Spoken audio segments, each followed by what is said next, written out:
जैसे कि हम सब जानते हैं कि स्कूल्स के अंदर एजुकेशन डिपार्टमेंट की तरफ से हर वर्ष गर्मियों और सर्दियों की छुट्टियां डिक्लेयर की जाती हैं।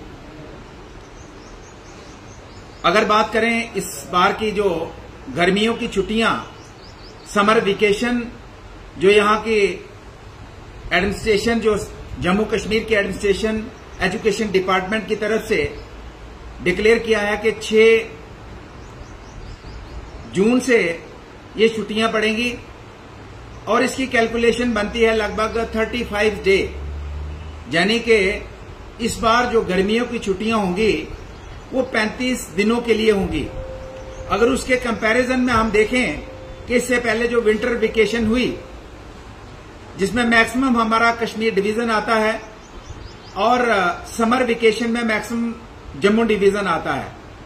तो अगर हम गर्मियों की छुट्टियों की बात करें तो ये लगभग 35 छुट्टियां इस बार मिलने जा रही हैं। और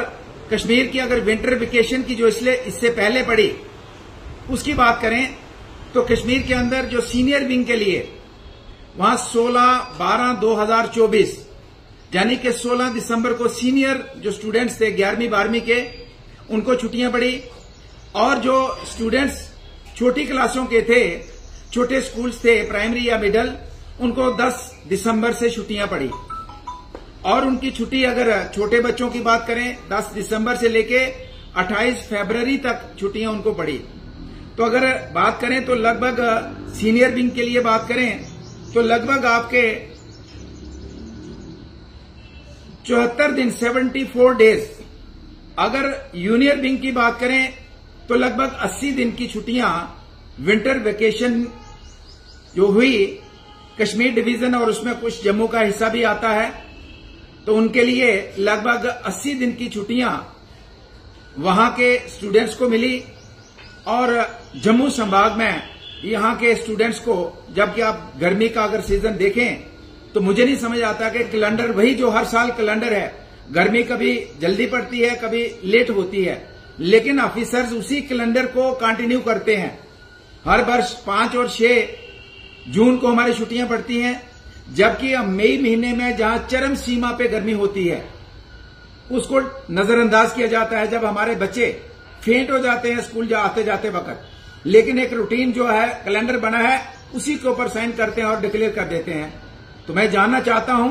ये जो एजुकेशन डिपार्टमेंट के सीनियर ऑफिसर्स हैं अपना दिमाग, अपनी बुद्धि कब लगाएंगे कि लोगों की जो डिमांड है, स्टूडेंट्स की जो डिमांड है, स्टूडेंट्स की जो मुश्किल है, उसको मद्देनजर रख के फैसला करेंगे, या रूटीन में आए और गए जो कैलेंडर बने हैं उसी को फॉरवर्ड करेंगे। तो मैं ये कहना चाहूंगा